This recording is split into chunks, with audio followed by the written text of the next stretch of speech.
Hi guys, welcome back to my channel we learn hub.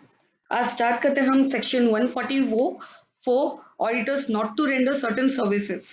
कौन सी services है जो ऑडिटर्स को नहीं प्रोवाइड करनी है किसी भी service to be approved.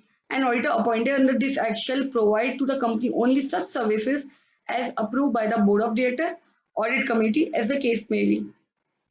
Prohibited services कौन सी है? When such services are rendered directly or indirectly to the company or its holding company or subsidiary company, जैसे accounting and book keeping services मुझे बिल्कुल एक एज एन ऑडिटर प्रोवाइड नहीं करनी है, सर्विस प्रोवाइड नहीं करनी। Internal audit, design and implementation of any financial information system, actual service, investment advisory services, investment banking services, rendering of outsource financial service, management service and any other kind of services as may be prescribed. Discontinuation of existing non-audit services, provided that an auditor or an audit firm who or which has been performing any non-audit services on or before the commencement of this act shall comply with the provision of this section before the closure of first financial year after such commencement. अगर हम कुछ भी ऐसी services कर रहे हो जो ऊपर प्रोहिबिटेड सर्विसेज में इंक्लूडेड है, तो ये एक्ट आने से पहले पहले मुझे उसके 1 साल के अंदर अंदर मुझे इसको इसे डिसकंटिन्यू करना है, वरना पेनल्टी लग जाएगी। Section 145 auditor to sign audit report. Yes, जब भी हम ऑडिट करते हैं तो हमें ध्यान रखना है कि हम ऑडिट रिपोर्ट भी बनाएंगे, क्योंकि हमने क्या क्या ऑडिट किया है वो सब हम ऑडिट रिपोर्ट में लिखेंगे। और हमारा सिग्नेचर भी इक्वली इम्पोर्टेंट है उसमें, क्योंकि without audit without my signature it will be उसका कोई लीगल प्रूफ नहीं रहेगा, उसका कोई अस्तित्व नहीं रहेगा कि वो क्या चीज की क्या यूजफुल है उसका। Auditor to sign audit report, etc. Signing and certification, the person appointed as the auditor of the company shall sign the auditor's report on or sign or certify any other document of the company. कुछ भी जहाँ पे auditor के signature चाहिए रहेंगे वो auditor का पूरा ड्यूटी है कि वहाँ पे साइन और सर्टिफाई करे उसे। Qualification, the qualification, observation or comments on financial transaction or matter which have any adverse effect on the functioning of the company mentioned in the auditor's report shall be read before the company in general meeting and shall be open to inspect by any member of the company. यहाँ पे क्या करना है, हमें कुछ नहीं करना है। अगर मैं कोई भी कहीं पे भी ऑडिट कर रही हूँ तो मैंने उसे कहा क्या ऑब्जर्व किया है, क्या कमेंट्स है, मैं क्या क्या क्वालिफाइड किया है, कुछ नेगेटिव कमेंट्स है तो मुझे वो लिखना है। और जो भी कहीं पे भी कुछ भी जरूरत पड़े जनरल मीटिंग में, वहां पे मुझे ये सब लिखना है। और ये सब मेरा रिपोर्ट हमेशा ओपन रहेगा कि कोई भी आके इसे कभी भी इंस्पेक्ट कर सकता है। Section 146 auditors to attend general meeting. यहाँ पे ऑडिटर्स को जनरल मीटिंग अटेंड करनी है। All the notice of another communication related to any general meeting shall be forwarded to the auditor of the company, and the auditor shall, unless otherwise exempt by the company, attend either by himself or through his authorized representative.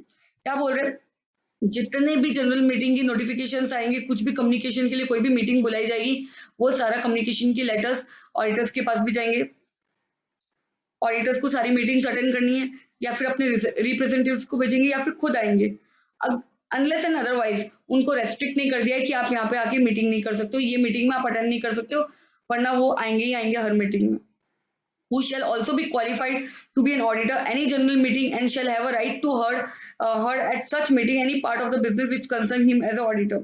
और उसे पूरा right है कि वो meeting में बोल सकता है, अपना पॉइंट ऑफ व्यू रख सकता है, जहां जहां उसे लगा कि उसके ऑडिट के रिलेटेड कुछ चीजें हैं तो he can make his point over that. Next आता है सेक्शन 147 पनिशमेंट फॉर कॉन्ट्रावेंशन। अगर कुछ भी ऊपर मैंने बताया था आपको, ऑडिट रिपोर्ट मैंने मेंटेन नहीं किया, जनरल मीटिंग में मैं प्रेजेंट नहीं हुई हूँ, या सर्टेन ट्रांजेक्शन है, सर्टेन ड्यूटीज है जो मुझे वहां पे नहीं करनी है, वो मैंने फॉलो कर ली है, तो यहाँ पे मुझे पनिशमेंट होगी। If any of the provision of section 149 to 146 is contravened, कहीं पे भी कुछ भी मिस्टेक्स आ गई है तो पनिशमेंट होगी कंपनी के लिए minimum 25,000 rupees, maximum 5 lakh rupees. Punishment for every officer of the company who is in default, maximum imprisonment of the term which में एक्सटेंड टू 1 ईयर, ज्यादा से ज्यादा जेल हो सकती है 1 ईयर की, मिनिमम ₹10,000, मैक्सिमम 1 लाख। 10,000 से लेके 1 लाख तक का आपको जुर्माना भरना पड़ सकता है और 1 साल की जेल हो सकती है। If an auditor of a company contravene any of the provision of section 139, 143 section 144 and section 145, इन चारों में से किसी को भी कॉन्ट्रावेंट किया है तो ऑडिटर को पेनल्टी लगेगी 25,000 से लेके 5 लाख तक, और 4 times its remuneration whichever is less. If a contravention of such provision knowingly or willingly with the intention to deceive the company or its shareholder or creditor or tax authority, he shall be punishable with the imprisonment of 1 year, extend to 1 year, or imprisonment of minimum fine of 50,000 rupees till 25 lakh rupees, or 8 times the remuneration of the auditor, whichever is less.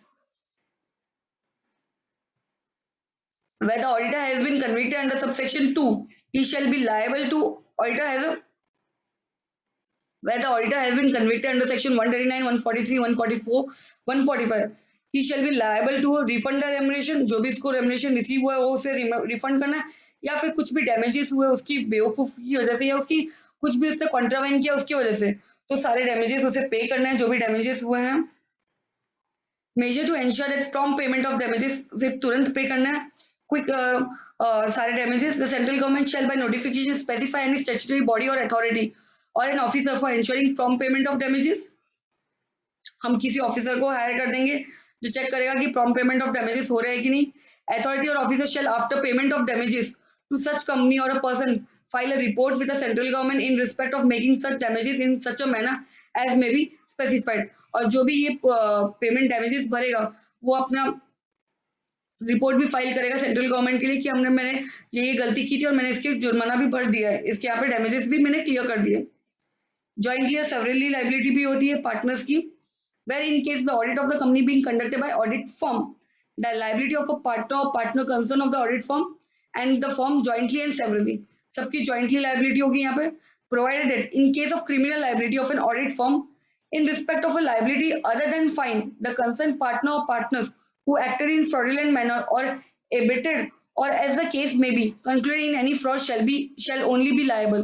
अगर कुछ भी कोई भी criminal liability हुई है तो यहाँ पे जॉइंट लाइबिलिटी नहीं आएगी, जिसकी वजह से हुई है उसे पनिशमेंट मिलेगी.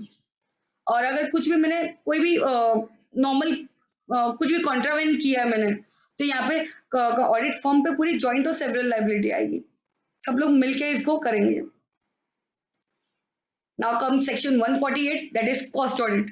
Section 148, order by central government for maintenance of cost record. कुछ क्राइटेरिया बताएंगे सेंट्रल गवर्नमेंट, ऑर्डर्स देंगे कि आपको कॉस्ट और रिकॉर्ड्स मेंटेन करना है. Maintenance of cost record is mandatory only if such an order is made by central government. अगर central government ने बोल दिया है तो आपको कॉस्ट रिकॉर्ड्स मेंटेन करने ही पड़ेंगे, मैंडेटरी आपके लिए. विच कंपनीज, कौन सी कंपनीज के लिए? Such class of companies engage in production of such goods, such class of company providing such services as may be prescribed. जो गवर्नमेंट बोलेंगे वो जो प्रिस्क्राइब की रहेगी उन कंपनीज को फॉलो करना. Section 148. Nature of cost records to be maintain, utilization of material, labour and other item of cost. आपको ये सारे मेंटेन करके रखने हैं कि कितना मटेरियल यूज हुआ है, कितने लेबर यूज हुए हैं और क्या क्या बाकी के खर्चा है. कंसल्टेशन बिफोर मेकिंग ऑर्डर, आपको कोई भी ऑर्डर करने से पहले आपको कंसल्टेशन करना पड़ेगा, ऑडिटर से पूछना पड़ेगा, ऑडिटर को सेंट्रल गवर्नमेंट से पूछना पड़ेगा, फिर आप कुछ भी ऑर्डर दे सकते हैं. Before issuing such order in respect of any class of company regulated under a special act, consult the regulatory body constituted or establish under such special act.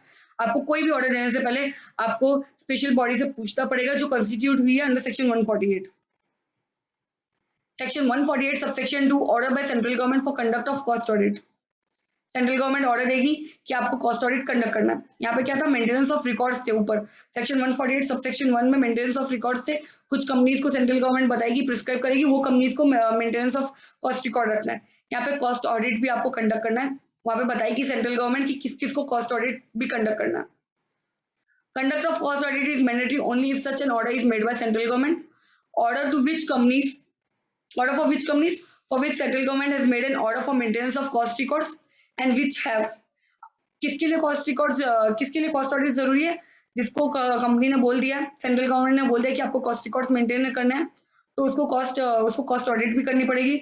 या फिर जिसका नेट वर्थ प्रिस्क्राइब किया होगा उतना होगा, या टर्नओवर एज में भी prescribe of such amount as में भी प्रिस्क्राइब. सेंट्रल गवर्नमेंट जितना प्रिस्क्राइब करेगी आपका नेटवर्थ और टर्नओवर उसके आगे जा रहा हो, उसे क्रॉस कर रहा हो वो लिमिट को, तो आपको भी कॉस्ट ऑडिट करवाना पड़ेगा. Section 148 subsection 3, appointment of cost auditor by board. कौन अपॉइंट करेगा कॉस्ट ऑडिट को? The audit shall be conducted by cost accountant, यहाँ पे रोल आ गया कॉस्ट अकाउंटेंट का, who shall be appointed by the board, board इसे अपॉइंट करेगा, on such remuneration as may be determined by the member in such a manner as may be prescribe. यहाँ पे remuneration कौन decide करेगा, member decide करेंगे। Provided that no person appointed under section 139 as an auditor of the company shall be appointed for conducting the audit of, जो section 139 के under audit कर रहा था वो यहाँ पे अपॉइंट नहीं हो सकता है। Provided further that the auditor conducting the cost audit shall comply with all the cost account auditing standards। हमें सारे cost auditing standards को उनके rules follow करने हैं, उनसे rules and regulations सारे ध्यान में रखते हुए हमें audit करनी है। The cost audit shall be in addition the procedure for appointment and fixation of remuneration in cost audit। cost audit क्या होना चाहिए, addition होनी चाहिए normal audit के, ठीक है। कंपनी सेंट्रल गवर्नमेंट प्रिस्क्राइब करेगी तभी हमें cost audit करना है। in addition procedures for appointment and fixation of remuneration, क्या क्या प्रोसीजर्स है, रूल 14 बताते हैं। Case 1, if a company is required to constitute an audit committee, अगर कंपनी को ऑडिट कमेटी कंस्टिट्यूट करनी है तो एक अलग प्रोसीजर होगा रेम्युनरेशन फिक्स करने का। अगर ऑडिट कमेटी फिक्स नहीं, नॉट रिक्वायर्ड है कंस्टिट्यूट करने की, तो एक अलग तरीका होगा हमारा। The board shall appoint the cost auditor on the recommendation of audit committee, ठीक है। यहाँ पे कौन अपॉइंट करेगा, किसके रिकमेंड पे हम अपॉइंट करेंगे, ऑडिट कमेटी के रिकमेंड पे। Audit committee shell recommend the remuneration of cost auditor, यहाँ पे भी ऑडिट कमेटी ही बताएगी क्या रेम्युनरेशन रहेगा। Remuneration of cost auditor shall be consider and approve by the board and subsequently approve by the member, ठीक है। ये रिकमेंड करेगी, ऑडिट कमेटी रिकमेंड करेगी रेम्युनरेशन, फिर इसको अप्रूव करेंगे बोर्ड और उसके बाद मेंबर भी अप्रूव करेंगे, तभी ये फिक्स होगा। अगर कॉस्ट ऑडिट मैंने ऑडिट कमेटी मैंने कंस्टिट्यूट ही नहीं की है, यहाँ पे रिक्वायरमेंट ही नहीं है, तो क्या होगा, कौन करेगा, the board shall appoint the cost auditor, remuneration भी कौन फिक्स करेगा, बोर्ड करेगा और बाद में सब्सिक्वेंटली अप्रूव करेंगे मेंबर्स। कॉम्प्लायंस हमें कॉस्ट ऑडिटिंग स्टैंडर्ड्स के साथ हमें कॉम्प्लाई करना है। Disqualification rights and duties of cost audit, the qualification disqualification rights duties and obligation applicable to auditor shall so far as may be applicable apply to cost auditor also। Cost auditor पे भी apply होते हैं, जो सारे rules and qualification disqualification rights duties normal auditor पे apply होती थी वो कॉस्ट ऑडिटर पे भी अप्लाई होती है। कॉस्ट ऑडिट रिपोर्ट्स क्या बोलता है, the report of the audit of cost record shall be submitted by the cost accountant to the board of director of the company. हमें रिपोर्ट बना एक कॉस्ट अकाउंटेंट को वो रिपोर्ट बनानी है पूरे अपने जो उसने कॉस्ट ऑडिट की थी और बोर्ड को सबमिट करनी है, बोर्ड ऑफ डायरेक्टर्स को। Company shall within 30 days from the date of receipt of copy the cost audit report prepared furnish the central government within such report along with full information explanation of every reservation and qualification contained therein। Company को क्या करना है, 30 days के अंदर जैसे इसको information मिली है cost auditor से, कंपनी 30 days के अंदर सारी इंफॉर्मेशन एक्सप्लेनेशन सारे रिजर्वेशन क्वालिफिकेशन को एक्सप्लेन करते हुए सेंट्रल गवर्नमेंट को सबमिट कर देगी। Central government is of the opinion that any further information explanation is necessary, he may call for further information and explanation। अगर लग रहा है कि सेंट्रल गवर्नमेंट को कि मुझे कहीं पे फर्दर एक्सप्लेनेशन की जरूरत है तो वो भी मांग सकता है। The company shall furnish the same within such time as may be specified by the government. Government बताएगी कि सामने वाला जो इन्फॉर्मेशन मैंने एक्स्ट्रा मांगी है वो कितने टाइम में उसे सबमिट करनी है। होप आपको आज का लेक्चर अच्छा लगा। अगर आपको आज का लेक्चर अच्छा लगा है तो please don't forget to like share and comment, and if you have not subscribe to my channel please subscribe it. Thank you.